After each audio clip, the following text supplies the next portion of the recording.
The SSD is also no slouch, with a near 3K for reading and 2K for write thanks to the Samsung PM961 hardware.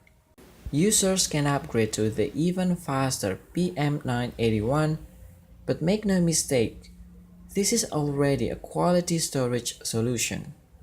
Even the RAM is now DDR4, which is uncommon. Most laptops we've tested still come with the slower DDR3 type.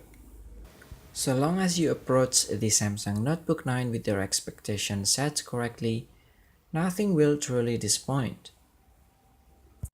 The keyboard is slightly mushy for some, but is still excellent for typing with good travel and response. It's one of my favorites. The trackpad is massive and full precision, rivaling the quality of the Surface Book 2. Battery life is off the charts thanks to the huge 75 work-hour battery. Real-world usage is past the 10-hour mark, which is something not seen that often. Even the GPU, while not a full gaming one, is just the right boost for web browsing, light gaming, image editing, and more. The ports also strike the right balance. You have a new USB Type-A's for your peripherals, but a dedicated USB Type-C with full Thunderbolt 3 for external GPUs, powering multiple 4K displays and more. The ports also strike the right balance. You have a few USB Type-A's for your peripherals, but a dedicated USB Type-C with full Thunderbolt 3 for external GPUs, powering multiple 4K displays and more. While Samsung does toss in a small barrel Type-AC charger, that means you can use the Type-C port for something else, though it can charge the laptop too. The micro SD slot is a little disappointing, but common for a business-focused laptop. Even Samsung's proprietary software is, well, helpful.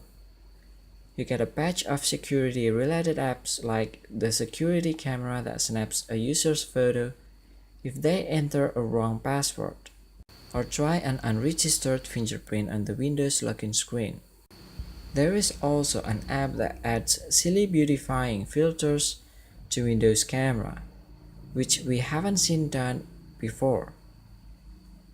All this software is optional and easily removed. They are apps from the Microsoft Store. Overall, I like the Samsung Notebook 915 for 2018. My only quibble is the full HD display, which is still very good but feels blocky at 15 inches. Then again, the target audience of the Notebook 9 15-inch is business folks, students, writers, and anyone who needs to write a lot or run Excel. For them, this is an excellent choice. PC laptops tend to embrace the 2-in-1 design features idealized by Microsoft, but there is still a significant market for traditional styles. Lenovo has the X1 Carbon, HP has the Spectra 13T, and Dell's XPS 13 is still quite basic. For 2018, Samsung has kept the same formula on Notebook 915 but bumped the specs. And it works, but the competition is creeping up on Samsung. Here's what I like and I don't about this year's Samsung 915. From the exterior, nothing is shocking about the Samsung Notebook 915. It is still a combo of metal and plastic, which result in an exceptionally light 1.25 kg frame. That is slightly lighter than last year's model at 2.9 pounds. Samsung doesn't cut any corners though when it comes to internal hardware. Make no mistake, this is a powerful notebook, especially with a dedicated NVIDIA graphic processor. The 8th Gen Intel processor is of the quad-core variety, though still 15 watt. Thermals and clocking are very good for it, with Samsung not holding it back. For those who need some graphics punch, The MX150 from NVIDIA replaces last year's 940MX.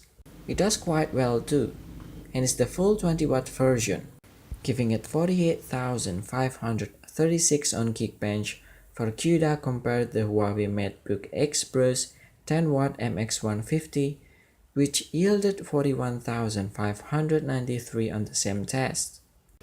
That puts the MX150 close to the NVIDIA 960M, which was considered a mid-range gaming GPU in 2015.